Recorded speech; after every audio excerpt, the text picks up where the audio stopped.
what you said about the Astros, though, what they did was totally wrong. Why do you have a chip on your shoulder? I don't have a chip on my shoulder. It's just that was wrong with what they did. But you do have a chip on your shoulder. Right. No, I don't have a chip on my shoulder.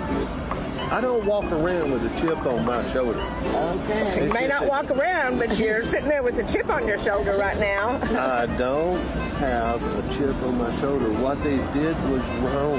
I don't have a chip on my shoulder. He's got a chip on his shoulder. Really bad, yeah. There is a chip on your shoulder for sure. If y'all, would y'all quit saying I have a chip on my shoulder? You do have a chip on your shoulder. I don't have a chip on my shoulder. I just like to give my opinion so you can. You do have a chip on your shoulder.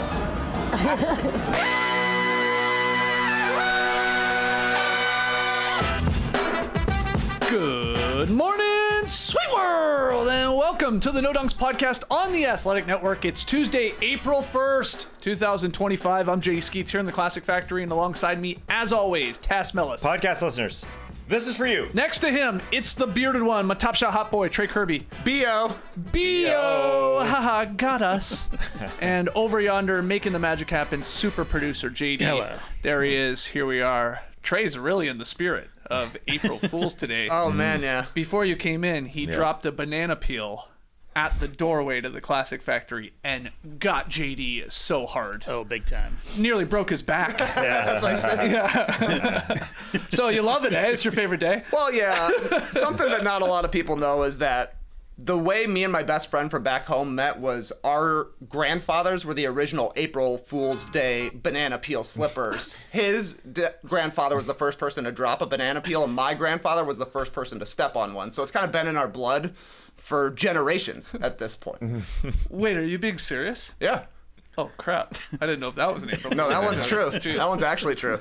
I did get pranked first thing when I walked out of the door this morning. Walked through a spider web. Yeah. Kids got you? Nature's prank. A real spider web. Oh, okay. Yeah. Okay. The banana peel would be perfect for that, number one, because everybody's wiping their faces with banana peels, they are. so it'll wipe away a spider web. That'd be perfect. You okay? Oh, I'm great. Okay. That seems like everybody else is a little flustered. Well, yeah, no, not at all. We had another wedgie last night. Yay! Not an April Fool's Day prank. Wedgie number 42. Kenrich Williams. Kenny Hustle in the corner. Beautiful. Sticking it. And yeah, we said we needed a few more before we get to the postseason. And we got another one last night, so the pace remains at 49.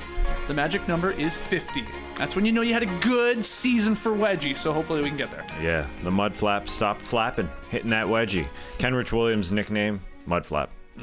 Beautiful. Not of on his Basketball haircut. Reference, though. No? Not No, yet. Just No, Kenny no. Hustle. Yeah, there's some great ones thrown at us for his haircut, Yeah. which is, a little bit of a surfing board at the bottom of his, and sort of an island of hair It's at like a the ledge. on Yeah. his neck. It's a weird one. It's a unique look. All right, on today's show, we are going to talk about how to fix tanking in the NBA. A popular topic right now as we hit the home stretch here. But some games on last night. Let's touch on a few of the best ones. The Lakers held off the Rockets 104-98 thanks to some hot shooting from Dorian Finney-Smith and your guy, Gabe Vincent. Both those guys hitting a ton of threes, but this really turned into I guess a defensive showcase down the stretch. Both teams struggling to score because the defense sort of ramped up a notch on both sides, but Lakers get the victory, and that's huge, obviously, in the playoff positioning.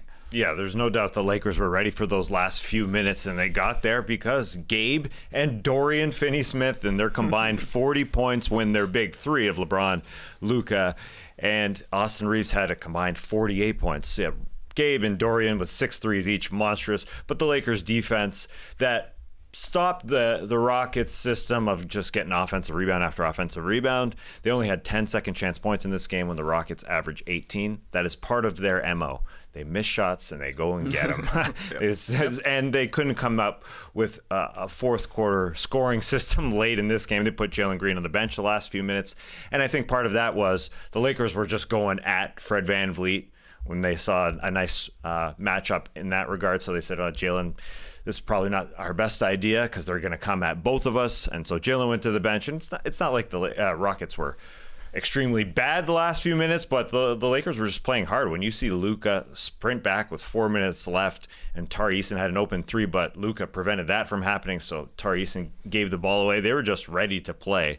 And the last few minutes, they just scrapped a little bit harder. And Ime Udoka said, doesn't matter if you're player of the week, Jalen Green, you sit. They got it done. It was just an ugly game. For the Lakers to win a game where their superstars weren't really superstars, it was Dorian Finney-Smith and Dorian Finney-Smith and Gabe Vincent to get it done. It's an ugly win, and that's what you want come playoff time. Yeah, the teams combined to shoot 4 of 15 from the floor in the final 5 minutes, so not a lot of scoring to go around on both ends. Yeah, it did feel like it, but what were your takeaways, TK? Well, the defense from the Lakers is basically predicated on how hard can you possibly play, because in the fourth quarter, they didn't play a big guy. Jackson Hayes on the bench, so LeBron is basically their small ball center. He's guarding Şengün a lot of the time. The Lakers forced 15 turnovers in this one, 6 blocks as well. And since they're playing small ball, it's just all about how fast can you scramble, how quickly can you get into the passing lanes. LeBron was in a ton of actions, but he was also really active on the back line.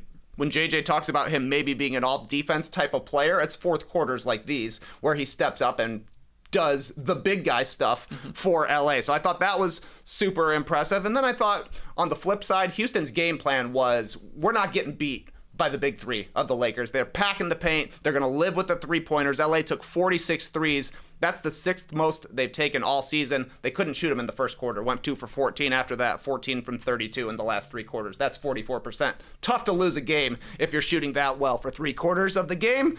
Meanwhile, Houston just didn't know where to go on offense. They probably should have put Jalen Green back in. I don't think that guy gets great shots, but he gets shots up at the very least. Şengün went 0 for 3 in the fourth quarter. Dylan Brooks 0 for 5. Fred VanVleet 0 for 3. The only guy who was scoring was Amen Thompson, and that was basically broken plays where he was just scrambling and making something happen. So I thought the Lakers just executed their game plan a little bit better. Yeah, Houston's defense, no doubt, it is nasty, but unfortunately so is their offense at times. I saw Zilla write in his newsletter here today. Their clutch offense ranks 19th in the league in, almost 160 minutes of clutch play. That's Houston. They have a 11th ranked offense overall. That's good. That's not bad, but yeah, dropping there as you get into clutch time. And I'm with you on the Jalen Green thing because there were 2 costly turnovers too. So you'd rather live with a shot attempt at least to maybe get a rebound instead of turning it over. You had VanVleet. He threw a bad lob pass to Thompson underneath. He just threw it too low.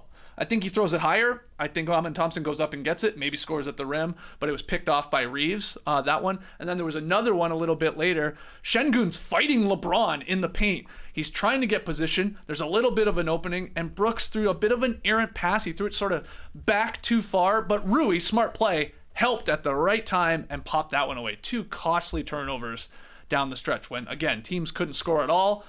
Yeah, at least got to get a shot up, though. And those were 2 backbreakers. And then the Lakers did enough offensively. Fun game, I guess we could see these teams. Yeah, we could see them in a postseason matchup. They're technically on the opposite side of the bracket in the Western Conference right now, with the Rockets holding on to the number 2 seed, Lakers 4th seed. So maybe it doesn't happen. Probably doesn't, but maybe they still switch positions here and we get it in a 2-3, let's say. Yeah, the Lakers just won a gritty game again. The defense getting after it. JJ got through to this team. He has asked all these guys to play harder, and that's what happened the last few minutes. Yeah, it was Şengün missed open shots. Who are you relying on when you're the Rockets offense? That's the question when it comes to clutch time. It's usually Jalen Green just solving something, or it's Fred, and that seems to be what's going to be in the playoffs. Can Fred be that miracle guy? Yeah. This is why they get talked about in the Kevin Durant sweepstakes over the summer, because they don't have a reliable go-to guy. Jalen Green, I don't necessarily think he figures things out. He drives into the lane and he jumps. There's 3 guys there. Sometimes he makes these shots. Sometimes he hits wild pull-ups. Fred VanVleet, it feels like just shooting bombs. Sometimes they go in, sometimes they don't. And then Şengün, I don't think is a real reliable fourth quarter option just because it takes him a little too long to get into his offense. They're playing up against the clock all the time, it feels like. Also, I did like seeing Luka Doncic break Alperen Şengün's ankles. That was nasty. So nasty that Luka couldn't believe how open he was. It's like, might as well just drive. Finds, I think it was Finney-Smith for 3 in the corner. Great pass. But yeah, Luka was playing pretty well. He was moving the ball like he should have been. Yeah, and I should say, I mean, I guess the Rockets run a back-to-back here and maybe looked a little gassed. And then the Lakers have played a ton of games here over the last, I guess, call it a month because of their weird schedule. So maybe that was a part of the reason why the offenses were coming up a little blank at the end, too. But as we get to the end here. But they're both great defensive units here when they can put out their best players. Yeah, it was weird to see like that low pass that you said from Fred VanVleet. That was strange. I had a flashback, Raptors Nets, when Jose Calderon passed that ball way too low in the playoffs. What was that? And that's how their playoff series ended on that pass. Jesus, what year was that? That's 07. like 07. Yeah. I know exactly what pass you're talking Yeah. about. Yeah. It's like, how do you do that? Pass it higher. Throw it up, man. Let these athletes go and get it, especially Ahmed Thompson. Yeah. All right. Anything else on Lakers Rockets? Okay, if not, let's pivot to the Celtics beating the Grizzlies 117-103. Boston Celtics completed their first 6-0 trip on the road in franchise history. Weird. Anytime the Celtics break a Celtics record in 2025, you're like, come on. Yeah. That had to have happened sometime. Now their previous road win streak was 5. I guess you had to go back to February 1973 for the last time they did that too, which also sounds weird. But this trip, look at the competition they did take care of. It was Utah, it was Portland, it was Sacramento, it was Phoenix, it was San Antonio. And then the best of that bunch, who are struggling right now and just fired their coach, was Memphis. But still, 6-0 is still 6-0. And they also tied a franchise record, 32 road wins here for the Celtics. So they get this done. It was close. They're going for the record, too, the all-time road record. I was unaware the best road team ever in NBA history is 34-7. The Celtics can tie that Warriors record in 15-16. So I guess that's good.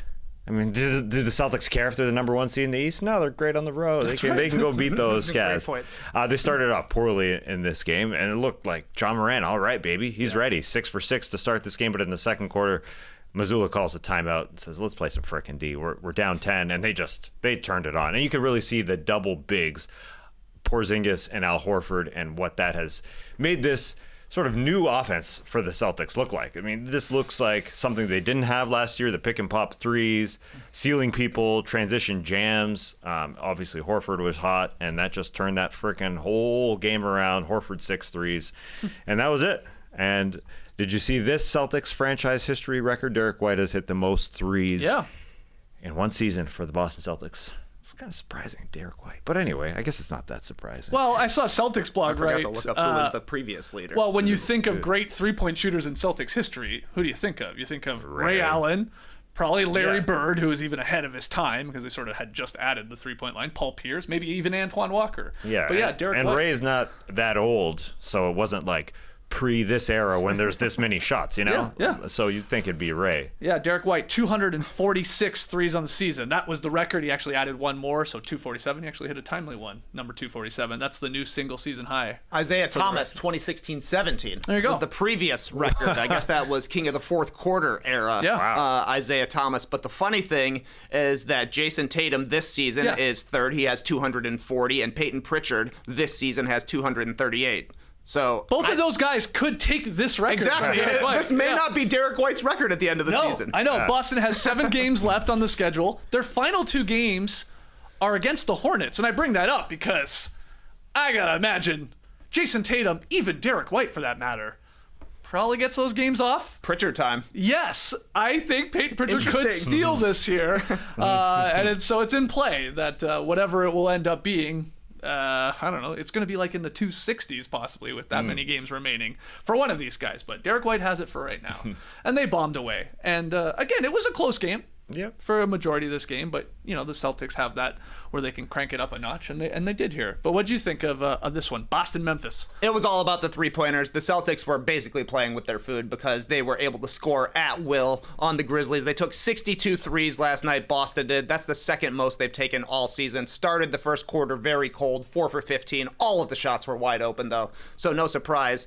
In the 3 quarters following, 18 for 47. I looked at the tracking data on NBA.com. 43 of these 62 shots were considered wide open or open. That's 2/3. You can't give the Celtics 2/3 wide open three-pointers. Doesn't make sense. Meanwhile, the Grizzlies hit 5 in the first quarter, 6 the rest of the way, scored a total of 103 points. That's their fewest in 2 months, and also tied for the fewest points they've scored in the year 2025. I thought they were trying to fix their offense.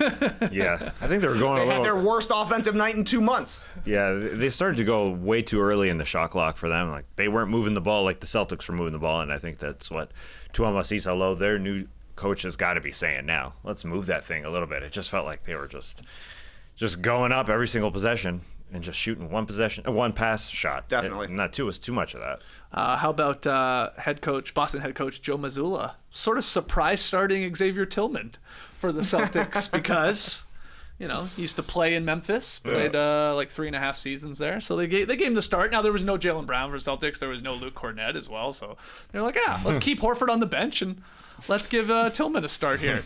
He didn't shoot well. No. I'm not sure. Did he score? I know he went 0 for 5 from He deep. made 2 free throws. He got to the line. Okay. Yeah. But that was a nice touch, I thought, from Joey Maz.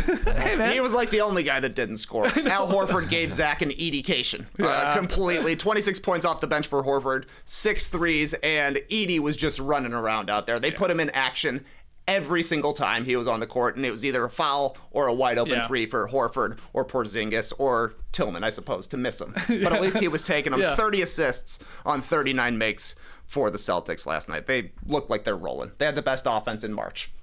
Yes, they're clicking at the right time. Whether this is an easy road schedule or not, they're absolutely clicking.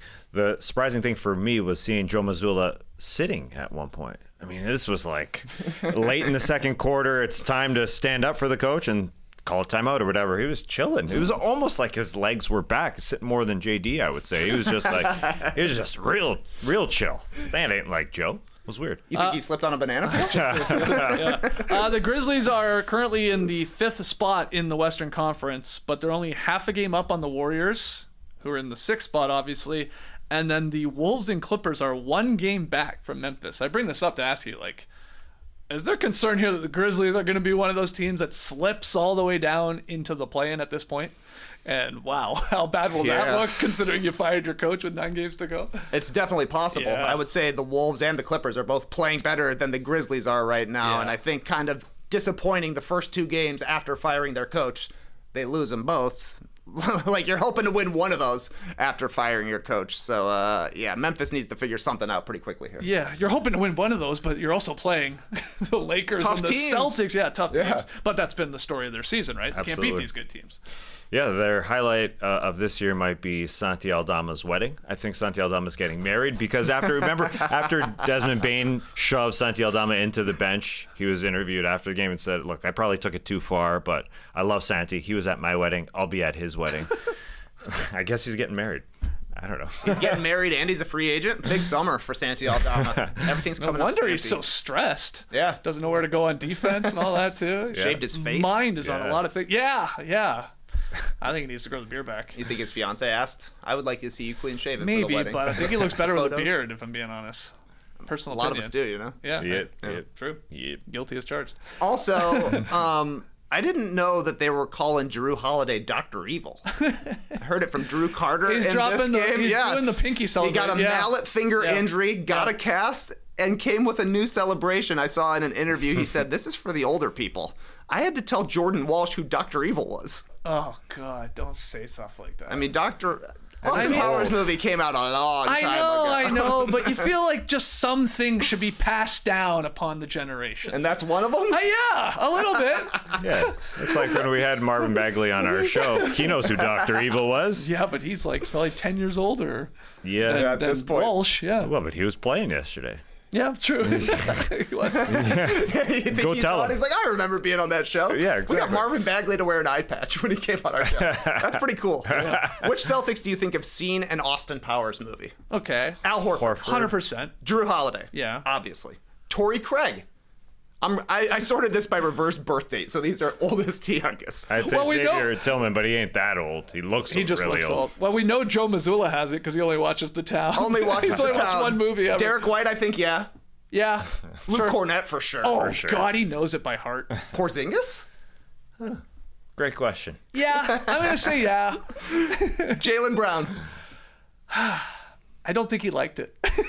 I 100% agree with you. He would not like a movie like that. Why? We shouldn't be using our spy technology. I don't know. this Just way. too silly or something. Yeah. The science doesn't add up. How could they keep him frozen for 30 years and he still has to pee? Doesn't make sense. Sam Hauser, he's seen it. Peyton Pritchard, yep. Jason Tatum? So we just assume all the white guys have definitely seen it. Okay. I mean, agree. come on. I agree. Yeah. Who'd you say? Tatum. Yeah. Tatum? Yeah, he watched it with, what was his name? Kachuk, that he went to school with. Oh, Matthew Kachuk. Yeah, him and Matthew Kachuk. I can see them watching it. Okay, has Deuce watched it? Does Deuce know Dr. Evil? Number 2. Yeah. Deuce says number 2. That's why they called him Deuce, because they watched it so much together. Okay, good. All right. We got to the bottom of it. Somehow the coach has never seen it, but Deuce has. I like that. All right, let's move to the Pacers coming back from 16 down in the second half to beat the Kings 111-109. Aaron Nesmith was pretty good in this game. 17 of his 24 in the second half. He was clutch at the line, too, over the final stretch where, the lead was pretty comfortably for the Pacers, but the Kings were just doing the thing where they just kept coming down and banging threes and sort of kept going close and close. But anyway, he hit 6 free throws in the final 20 seconds or so. But why don't you get us started here, TK, on the Pacers' big win? I would have to say this was the most predictable result of the night. The Kings had a lead going into the fourth quarter, but guess what? The Pacers have been awesome in fourth quarters. One of the best clutch teams in the month of March. Meanwhile, the Kings are kind of good at melting down in fourth quarters. They look like just too much DeRozan. Like, you get such clarity seeing your team replicated for another team without the emotional attachment. It's like, seriously, another mid-ranger for DeRozan. 10 shot attempts in the fourth quarter. He went 4 for 10, did hit a 3 later in it as well, but it just slows everything down, man. Sabonis looks miserable out there. He just hands the ball to DeRozan, goes to the other side. Like, all right, I know you're not passing it back, so enjoy the pump fakes. Monk was pretty bad, I thought, in this one. Then on the flip side, the Pacers just went at Sabonis every time with Halliburton and Siakam, and they were getting good shots. Either Halliburton getting in the lane and finishing over the top, or a pick and pop for Siakam, who would then move the ball. It was just good Pacers basketball, and it looked like the Kings that we're used to. I thought Keegan Murray played a great game, but otherwise the bench was monstrous for the Pacers. They outscored Sacramento 46-12. Monk went 2 for 14. And I'll throw a little bone here. Jarris Walker, 15 points last night, 3 threes. He's got 3 straight games with double digits off the bench. Hasn't had a great season, but he's got some nice flashes that I appreciate. Yeah, these Pacers they keep on doing this thing where they come back from nowhere. They had the lead, in the second quarter, but then didn't have it until late. That's what they do. Are they miracles if they keep on doing them over and over and over again? I think it shows how just strong their bench is. Yeah. It's a deep team. Yeah. So if the starters are struggling against the other starters, then you bring in that wave of second guys, and they're all back and healthy now for the most part. I know they were missing some guys last night, ironically. No Turner and no Mathurin, I think. But they have a lot of guys on that bench for sure. Yeah. And Carlisle says, all right, we're going to match up with Sabonis at the 5. We're putting Pascal Siakam at the 5. They said Thomas Bryant said, Siakam, Halliburton, you do your thing. Halliburton had 11 points in the fourth quarter. And then Pascal Siakam hits that 3 where he kind of pulls out the jazz hands, sort of, but they're kind of like turned down, so they're like handshake jazz hands, where he shakes them. It's a good celebration. Yeah, Obi Toppin started it first. Oh, did he? Because Yeah. he came over and started doing that little dance, and then Siakam got in on it. It's a good one. Yeah. It's a good one. It's not seen a lot, not talked about a lot. But yeah, Carlisle just said, all right, we can go small. We can go Toppin and Siakam at the 4 or 5, and we'll get you. And there was a little too much stagnant basketball for the Kings, as Trey said. That's Kings ball. How about Obi Toppin this month of March? He's been really, really good. And he changed the energy in this game again. You see it time and time again with the Pacers. Scored 11 points in the third quarter alone. Hit a bunch of threes in that quarter. Had 19 points. Shot 7-11 from the floor. Hit 5 threes. This guy is a three-point shooter, incredibly. And just a good month of March. He averaged 12, 4, and 2 in 20 minutes per game. So it's not like he's seeing a lot of time out there, but shot 46% from 3 in those 17 games in the month of March. That is damn good. Like 33 of 72 from 3. So he was great. And yeah, Carlisle talked about just his energy when he comes in. He just obviously can shoot here a little bit now. Yeah, they went small and it worked. And they are now on the brink of clinching a top 6 seed in the Eastern Conference, the Pacers are. If the Hawks lose tonight to the Blazers, then they've locked it up. So it's very likely they're going to be top 6. But Hawks Yeah. could even make it happen tonight with a loss. Hawks hosting the Blazers. What they got to do is call up Jacob Toppin from the minor leagues, the College Park Skyhawks, that we got to see up close and personal. Old Jacob, who scored a lot of points this year. I'm sure he'll be playing more in the NBA. Maybe. Yeah. Anything else from that one in particular? You already brought up, Halliburton had that big step back 3 with like a minute 20 to go. And then in a game where Siakam was not shooting well, he was getting good looks, but nothing was dropping. He let that one rip up top after they doubled Halliburton, and he let it go. Quinn Buckner was pumped on the call. It was I forget exactly what he said, but he's like, "That's that dude," or something. He was he was bigging him up because he's like, "Yeah, man, you got to shoot that even though you're struggling. Like you're wide open and you're a star player." And he banged it home, and then the little jazz hands happened. Whatever it is. All right. The Kings are on the edge of a decision to make here. Their first round pick is protected 1 through 12 to the Atlanta Hawks for the Kevin Huerter trade. Yeah. Kevin Huerter now in the Bulls, of course. Not even a Sacramento King. They're currently 13th in the rankings. Okay. 1 game up on Phoenix. So it's like it almost behooves the Kings to start losing some games in order to keep their pick. Because do you really want to give up a first round pick when your first round pick from this year basically missed the whole season and hasn't really impressed so far? Things are going to be weird for Sacramento, I think, during the offseason. I think Sabonis is going to get traded. They're going to have to figure out what happens with this pick. De'Aaron Fox is already gone. Who's the guy for the Kings? Yeah. Literally, it's DeRozan and Levine without picks. Thank God they got I've seen that before. Yeah. I was going to say, thank God they got baseball in Sacramento now. No, yeah. That's right. They do got the A's. Live baseball. Keep you distracted a little bit with this bad King season. It's a good call. Could the Kings pull off what the Mavericks did a couple of years ago and basically tank the last couple weeks so they could get their hands on Derek Lively in the draft? They say it's a deep draft, too. That being said, I mean, they're a half game behind the Mavericks that somehow lose games. They get Daniel Gafford back yesterday against the Brooklyn Nets. Anthony Davis doesn't play all that well, and they somehow lose that game. Yeah. And they're up on the Phoenix Suns in 11th, so who are missing Kevin Durant. So all those teams around them are just losing too. I don't know if you can lose your way out of out of the system right now. It almost feels hard to catch Phoenix. Yeah, no doubt. Impossible. Any other takeaways from any of the other games last night? Yeah, well, the Magic Clippers, it was 1990s basketball, 2 of the top 3 defenses, and that's what they were playing out there. James Harden was playing defense, man. There was a play in the third quarter where Derrick Jones Jr., he fouled Franz Wagner, and so James Harden says, "Get in here, everybody." He calls a little team huddle. All 5 of them come in there, and he talks to Derrick Jones Jr., and you could see Derrick Jones Jr. saying, I got you, to James Harden, who had 7 steals in this game, a ridiculous number. And then a couple of possessions later, Derrick Jones Jr. must have heard it. He must have heard James Harden got encouraged, because when Harden missed a shot, that guy had, he also had just a runway to the rim, but had a beautiful putback dunk. So it seems like the Clippers are talking to each other. That's all I got to say about this game. I don't want to get in too much into the Clippers look great, but damn, do they look great. They had nobody score over 21 points, but they had 4 guys, their big 3, I'll call them their big 3, of Norm, Harden, and Kawhi, plus Zubats, who is a monster, all contributing. So they just look like a great team. That's all I got to say about that game. 96-87, 15 combined threes, and they both shot under 30% from 3. If you're one of those people complaining that there's not enough defense and too many three-pointers, watch this game and you'll change your mind. That's right. I think it's also official that the Thunder won the Alex Caruso, Josh Giddey trade. Yeah. 28-point win for OKC last night. 43-point lead. Won the previous game by 19. Literally the only drama in this game was if SGA was going to be able to continue his 20-point streak. I think he had 14 at halftime. The Bulls were doubling him like crazy. Had 13 in the third quarter, finished with 27, did not even play the full third, didn't come back for the fourth quarter as well. 67 straight games for Shai Gilgeous-Alexander with 20 or more, also finished with 12 assists. Matas Buzelis, though, had 4 blocks, and 3 of them were on Chet Holmgren, who looks like a guy that's a kid standing on another kid. Oh, I love that photo. Very funny, but Buzelis is good at blocking shots, man.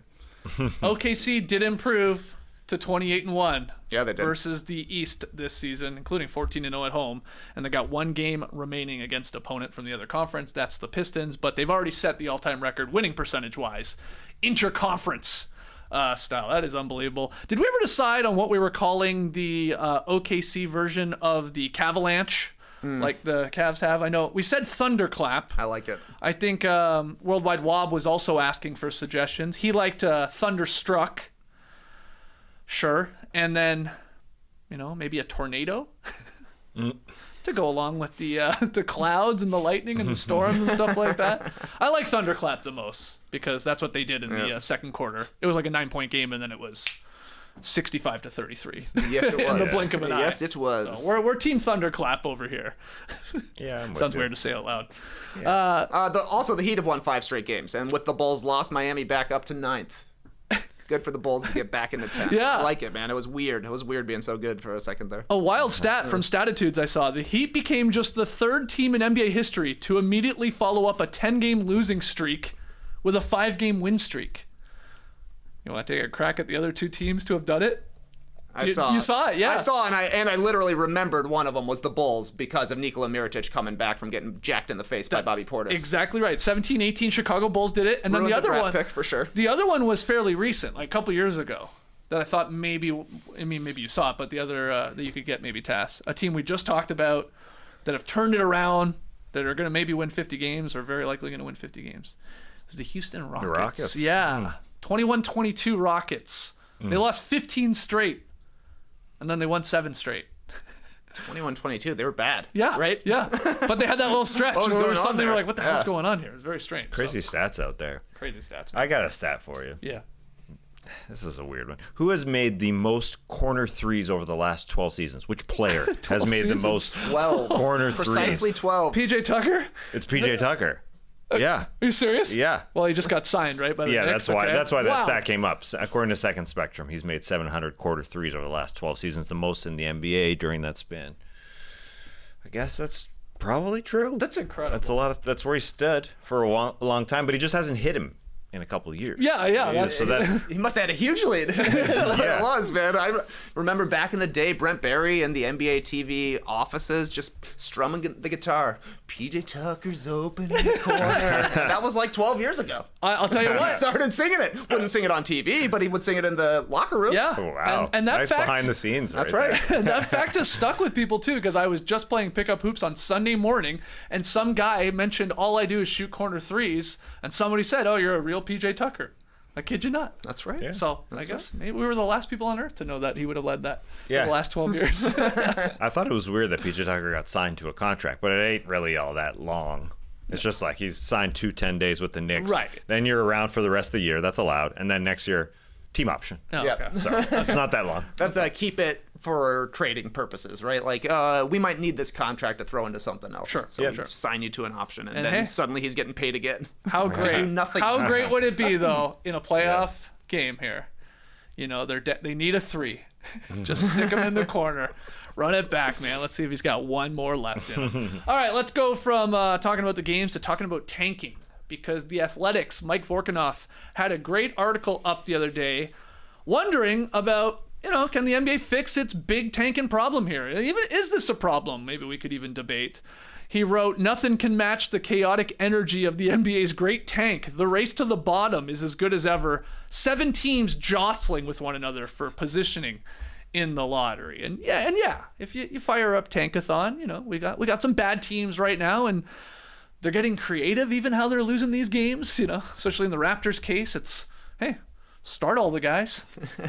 League ain't looking in your direction, and then just sit them early in the fourth quarter and maybe try and throw away the game. But within that article, Vorkunov had 5 ideas to potentially fix tanking. I wanted to throw them at you guys, throw them at everyone here on YouTube and the podcast listeners, and talk about them. So I'll give you each of Mike Vorkunov's ideas, and we can break them down. And you've heard a lot of these before.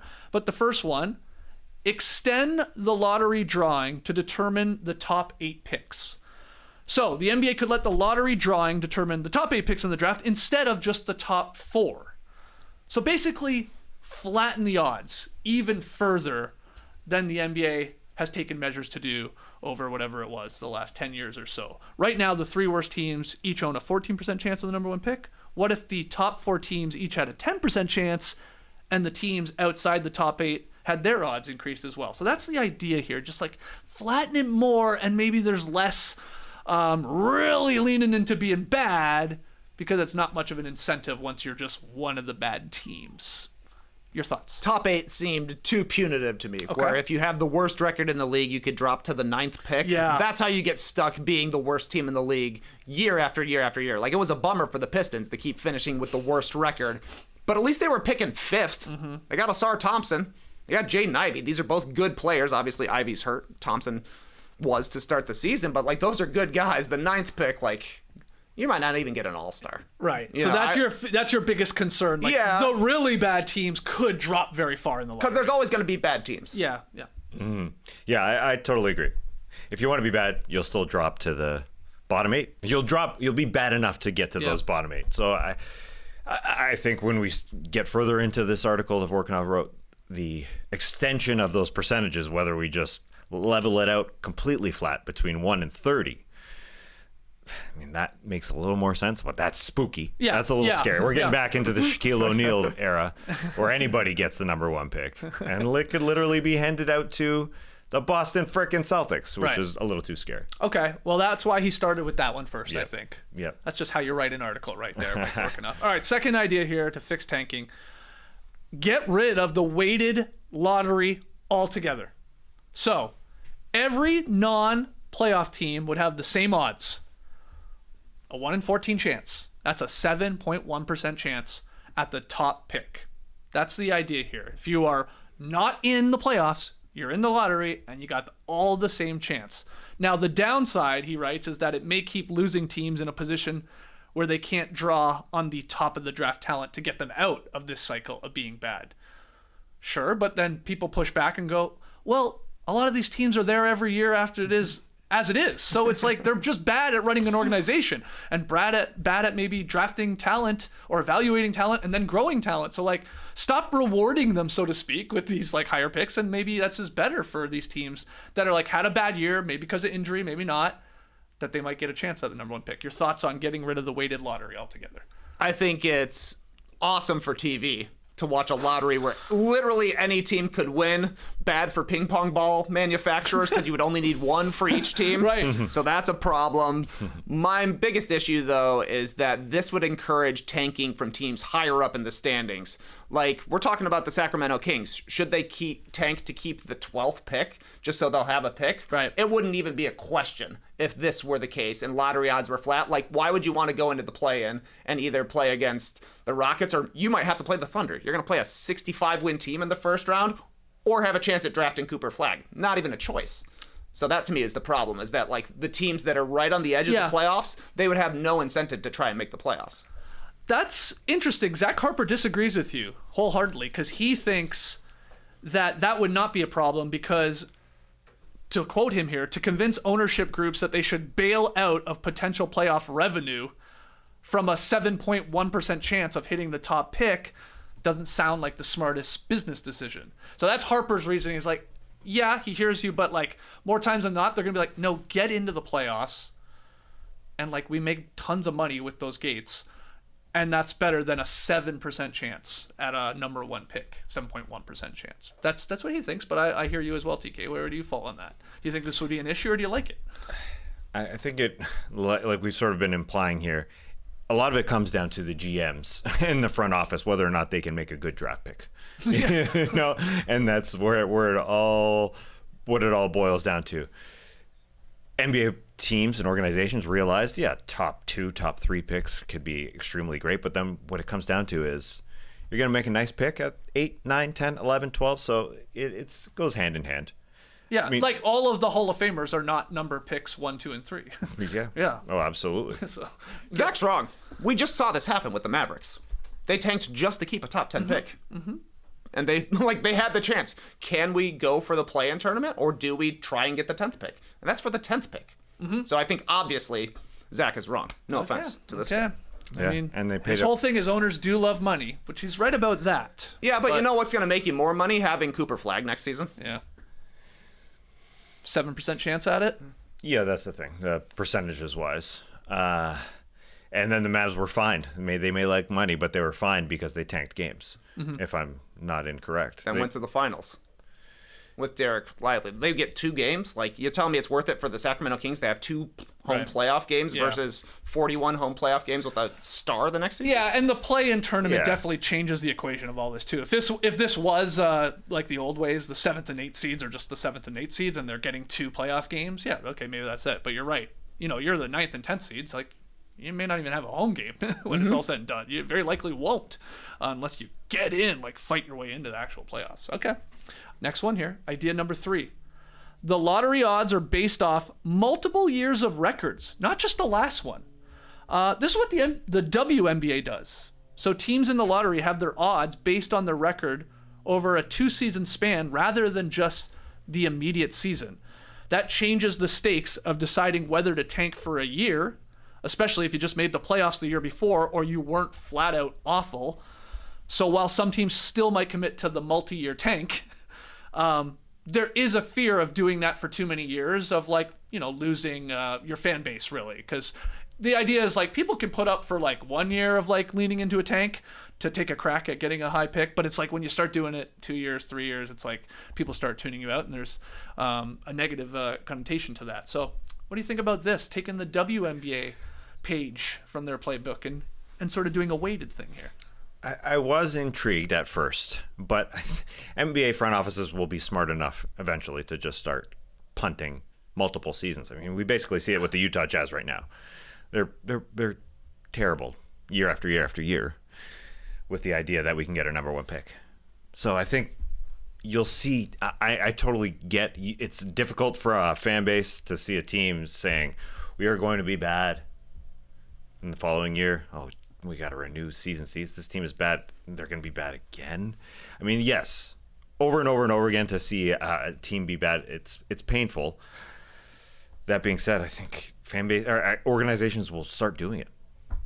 I think that's the scenario. This one was just a little convoluted to me. I don't understand how you get the best odds for the number 1 pick. Are you the worst team in the league for 2 straight seasons? And then Yeah. you get Yeah. Your cumulative record. Oh, well, in that case, people aren't going to be changing anything. Like, you can deal with 2 to 3 years of being the worst team. Everybody does it. Like, how long did the Sixers tank for? The Thunder went back-to-back seasons tanking and shutting Shai Gilgeous-Alexander down at the end of the season. Like, you'll just commit to it for 2 to 3 years. Yeah, like the Jazz are going to lose 60 games this season for the first time in franchise history. Painful stuff. Mm-hmm. That being said, they could do it, for a couple of years. Yeah, is it even more painful, frankly? Well, because okay. it's more bad years than you'd anticipate. How about this little tweak, which Vorkunov recommended? You could tweak the rules to let teams into the lottery regardless of whether they make the playoffs, which could create positive incentives for franchises like the Detroit Pistons, who turned it around this season, but they're still tied for the 7th worst cumulative record since the start of last season, right? So if we were taking the WNBA thing, they don't take the play. Like if you're in the playoffs, like you're out of the running, like you're not getting a high draft lottery pick. But he's saying maybe you tweak it, and it's like you're actually incentivizing those teams that like turn it around. Maybe had a bad injury luck the 1 year, or maybe just like got good with a new coach and finally some life of that team. I won't mind that tweak, but you guys overall think teams would just lean into, instead of a 1 year tank job, it'd be a multi-year tank job. Well, aren't most tank jobs multi-year tank jobs at this point? I think it's more unusual for it to be like the Grizzlies ended up in the lottery last year. The Pelicans are ending up in the lottery this year. This is like 1 year occurrences. Right. The Sixers will be there this year. The Sixers will be there this year. Right. Whereas like the teams that are at the top of the draft currently, these are teams that have been bad for years. So wouldn't that continue to be the case? Yeah, and they continue to be bad for years until they get a great pick. And then their team turns around. I guess. Yeah. I mean, it's a tougher pill to swallow for your fan base and all that. Yeah. Like over 3, 4, 5 years. But yeah, if you're in that, unfortunately, if you're a bad team, you're a bad team, and you also suck at drafting, you're going to continue to be a bad team. That's the whole part of this. Like, we are really talking about teams like the Jazz, who 2 years prior were good. They were actually decent, and then traded away everyone to get into this whole scenario where like you're actually tanking. And the Raptors getting crafty here. We've seen the Nets trade away guys. It's like yeah, there are bad teams, and that's one thing, but then there are teams that are like, oh, we want to be bad because we're incentivized to be bad to help our chances at the odds to get obviously a franchise changing player. But in this case, like the longer you're bad, the better your odds get, right? Well, it's just 2 seasons. Just I the think. 2. Yeah, it's over It's 2. like if you were bad 3 years ago, that has nothing to do with the calculation. It's only a 2-year Yeah, but span. but say you get the 5th pick in that draft, the next year you're like, well, we didn't get the number 1 pick. We better be bad again. Well, I mean, that's basically what the Pistons have been. You know, and from 1920, they won 20 games. The next season, 20. The next season, 23. Next season, 17. Next season, 14. When they keep getting, even though they're that bad, they keep getting the number 5 pick over and over again. Well, they got the number 1 pick too. Yeah, And they were trying to win. The Pistons were trying to win games last year. Last year, Yeah. when they were had 14 wins. Yeah, I mean, they that's came in trying to They win. unfortunately had a coach that didn't five play straight games. they had 5 straight bad seasons. Yeah. All right, idea number 4 then. The 2 worst teams get the number 4 and number 5 picks. Okay, hear me out here. It sounds crazy at first. Okay, the 2 worst teams. Who are they right now? The Jazz and the Wizards. So they would just get, obviously, where they would end. Maybe you'd have to do a tiebreaker or flip a coin, but they would get the number 4th pick and the number 5th pick. And here's why. If the goal is to create incentives for teams to not be horrible and to try and win games in March, in April, then ensuring that the worst teams don't get the best lottery odds is one way to do it. So if this were in place right now, the Wizards and Jazz would be actually desperate to try and win more games right now to avoid getting stuck with one of those worst records to get out of the 4th and 5th if they want to get better odds to win the higher pick. So they would be trying to catch up to the Charlotte Hornets, I believe, right now, who won last night. I think they have 19 wins now. What do we think about this one? This is sort of fascinating because it flips it on its head. It's like at a certain point, we have the worst teams at the end of the season trying not to be the worst. Like, get out of that spot. Because otherwise, you're gonna have a good pick still, but it's going to be in the 4th and 5th spot. TK, get us started here. So wouldn't you just try to have the 3rd worst record every year? Yeah. Yeah. Is that any better? The Hornets have 19 wins to 16. I think it would solve tanking for like the last week of the season. Yeah, that's what I think this does. But isn't that fine? Aren't we making these games, I guess, more exciting in a weird way? And teams would be trying to win these games for a lot of these crap teams at the bottom? So yeah, I mean, like, Utah-Charlotte came down to the buzzer last night. Kyle Filipowski had a great look for 3, hit it off the glass. Keontae George rebound underneath the rim, missed the layup. They were trying to win, but they just couldn't win. They're just bad. So I don't know. Were you watching Charlotte-Utah? Would you have been watching if it mattered for who's getting the 4th and 5th versus the 1st pick? No, but again, come on, you can't deny that teams are tanking. There are bad teams. I personally don't think tanking is that big of a deal. Oh, okay. Well, I don't think there's that big of a problem. We talk about this during the last, 4 weeks of the season. Right. Because, unfortunately, 20 teams are playing for something and 10 teams aren't. Yeah. Until every team makes the playoffs, there's no way around it. This is more of a basketball problem than it is an NBA-specific problem because one player changes things so much for a franchise, you got to get the one player. Yeah, it's a star-driven league. There's no doubt about it. So dropping to 4 or 5, I mean, it just creates a lottery for other teams. Like, yes, you can be bottom 3 in this scenario. If you're the worst 2 drop to 4 or 5, so then 3 through 14, let's say. Yeah, have their odds, obviously, of getting the number 1 pick. Yeah. With the hope, So you're basically saying they're not racing to be the worst. They're racing to be very close. They're racing to win worst. games at the end to actually compete. Yeah, that's the ironic part. I mean, I've never heard this one, so I was at least fascinated to hear. I mean, the lottery odds are all fun. That's the interesting part is what you do with these lottery odds. Because again, the Pistons, let's say last year, 14-68, dropped to number 5. They get Ron Holland at number 5. I hope he's going to be a great NBA player, but they drop off.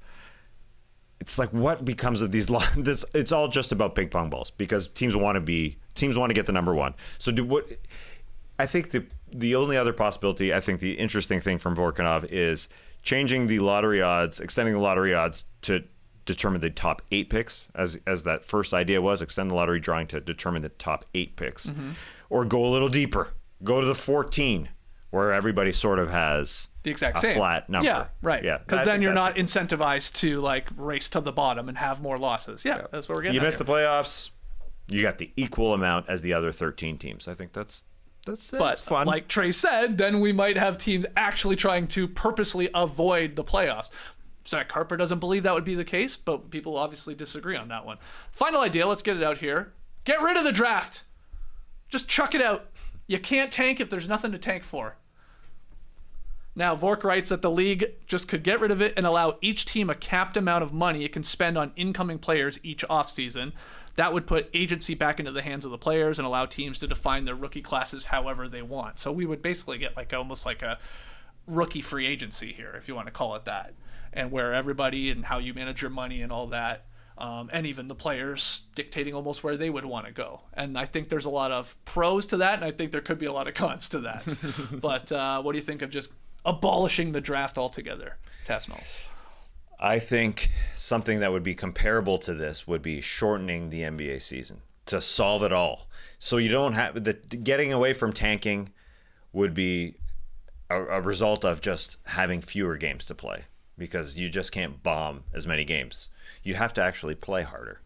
I think that's a different way of doing this. So you think if we lopped off at least a month of the regular season, that it diminishes all this? I think it diminishes the buzz about it and the talk about it. Yeah, I do. Yeah. I still think there's teams that are going to get crafty at being bad and be incentivized to get the number one pick. Yeah, a 60-game season is way different, I think. Okay. Well, we keep dreaming and keep saying it. It's never happening, so I don't know why we keep doing it to ourselves. What do you think of getting rid of the draft? I think it's great for workers' rights. So I don't think it's very good for small markets. Yeah. Because even if there is a cap on how much teams can offer money-wise, there is money to be made off the court, and you're making more money in a place like New York or L.A. or like Cooper Flagg. You think he would maybe want to sign with the Celtics? Right? Like, I don't know. I think it becomes the NIL era in college. We got 4 number 1 seeds in the Final Four. And they're saying the mid-majors can't compete anymore because their best players get poached by the big teams. Mm-hmm. You know, they don't have the continuity. I think that's exactly what would happen in the NBA as well. Yeah, Vork wrote, quote, "It could force teams to be more competitive, not just because there's no need to tank anymore, but because it would want to present itself as a strong landing spot in recruiting incoming players." This sort of goes to what you're saying about maybe it becomes the NIL. There's a reason top high school recruits don't want to go to losing programs. Would that be so different in the NBA if this entire rookie class gets to pick or want to pick where they go? And they're like, I don't want to go play for the Hornets, you know? What have they done over, the last decade? There would be that. Maybe, I guess you could argue that's a good thing. Maybe not. Anyway, fun ideas from Vorkunov. Are there any other ones you like or anything else from this article you want to touch on? Nut dust rules. All right. I think are the way to do it, actually. All non-playoff teams after the All-Star break, whoever has the most wins get the best odds. Yeah, I've seen this idea. So it's like, okay, so talk that out. After the All-Star break, we almost like, not reset, but it's like now you want to win. Yeah. And get the games. You want to get victories in the second half. Well, I would argue in the first half of the season, you also want to win. Yes, but... You keep wanting to win. You keep wanting to win. There's no incentive to lose. Yeah. And flip it on its head. Yeah. Yeah, that's a popular one. How do you feel about that one?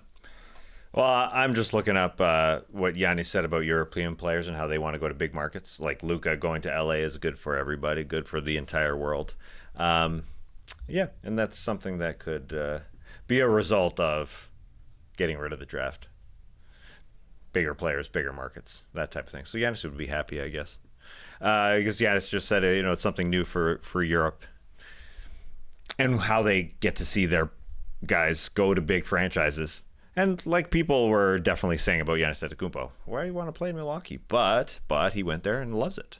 So yeah, and this is like he's drafted. What do you go 15th? Mm-hmm. So it's like it is the funny part of all this, and maybe it goes back to what you were saying, Trey. Like, is it a really big issue when you think about it? Like, yeah, you're gonna want Cooper Flagg. Yeah, and these teams are incentivized to help their chances to get it. And if you're a bad team, then you'd be silly right now, current structure, to not do what the Jazz are doing, to not do what the Wizards are doing, and like, okay, give us a 14% chance. Like, he completely changes everything if he pans out. But there are also really, really good players that you're going to find 2 through 30, I guess, or at least in the lottery that can be changers, or outside the lottery, I guess, in Giannis's case. Well, let's hear from the best player in the league is not even a first-round draft pick. Yeah, right. So if you're good, it doesn't matter where you're drafting. Let's hear from you out there, guys. What do you think? Is it an issue? And if we need to fix it, what's the best solution?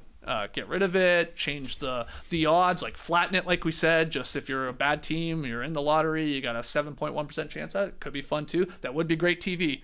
No doubt about that. That's the most exciting. I mean, we'd be like going nuts right now. Like, oh my God, the Raptors could win. But like we weren't even trying to fix tanking last year, Because there was not a number one surefire prospect. So it wasn't even Yeah, an issue. It was yeah. like we got a bad team. The Pistons just couldn't win last year. Yep. Wizards couldn't win last year. And it was just like, okay, we'll see what happens at the lottery. It's when the But this year, Cooper Flag is available. So, yeah, teams want Cooper Flag. Imagine the Wemby year. Yeah, right. If you had flat lottery odds, you would have like maybe 5 teams trying to win the championship. Yeah, that's a good point. All right, let's give you a little pick'em update because we played our final pick'em game last night. We're not going to do it for the month of April. Short month in the regular season. We don't do it in the postseason, and we got some spring break coming up here. Basically, what I'm getting at is like the 3 of us are barely going to be in this Classic Factory all together for a lot of shows here in April. So it is done. To start April. Then the playoffs start. We'll be cooking. Yeah, don't you worry about the postseason. Or But, even the play-in. We love the play-in. No tanking there. We do. We love But we're not doing pick'em, but I wanted to crunch the numbers, see how everybody did this season. And here it is. We were all in the 40s. Trey, a nice winning record, 49 and 44 overall. I, with last night's victory, got above 500, so that was huge for me. I had the Celtics to cover, so I'm 47 and 46. Tass, just under 500, 45 and 48. And Esh, who, yes, has to pay off his March pick'em loss. Thank God he finally lost a month, because overall he has the worst record, 42 and 51 for Esh. So if you have an idea for what Esh should do to pay off his March pick'em loss, let us know. But yeah, you see some of our fun, pick and payoffs there on the screen. Tass sitting on the can. We had Pickle Guy way back to start the season. I had the pumpkin pie. Tass outside. That was a fun week. And then I did the Interstellar in the bookshelf challenge as well. So yeah, what can Esh do? What can beat those? So funny though, when it was all said and done, like 3 of us were within 4 games. They know what they're doing. I know. They know what they're doing at those sports books, huh? They're really quite good at it. All right. They keep winning somehow. Yeah. 3 important games on tonight. There's more than 3 games, but the 3 important ones. Warriors, Grizzlies. Important when you're looking at, obviously, the 5th, 6th seed, as we talked about. That's at 8 o'clock. Suns, Bucks. Suns got to win. Try and get in the damn play-in. Bucks, obviously, they're fighting for their lives. That one's on TNT. And then Wolves, Nuggets follows that one on TNT. Those are the 3 most important games. We'll be back tomorrow to talk about them. Appreciate you joining us. Hit the like button, subscribe, 5-star ratings and reviews if you're a podcast listener. Until then, Clipper Bros. You heard it here first. Have a great time. Turn up. Love you guys. Awesome. Thanks for joining us, and remember, I got to go get that banana peel because I've had a hair. You ever get a hair just stuck to your hands? Like, if your hands are wet, Yeah. especially, and you find a stray loose hair gets on your hands, it just gets stuck. And I want a banana peel. I'm gonna start rubbing banana peel on my hands in the morning so hair doesn't get stuck. Because it's happened 2 days in a row. It's been very aggravating. I've been at the gym. Maybe I was gonna say, because when my are hands you are on noticing? Yeah. Maybe because my hands are on the floor at the gym. Oh, you're looking We're at doing them. a mats. We're getting after it, and then all of a sudden, there's a hair on my hand. I just can't get rid of it because my hands are sticky. Will a banana peel change that? Will moving or changing the draft lottery numbers change tanking? Probably not. That's all I gotta say. Brace the day, people.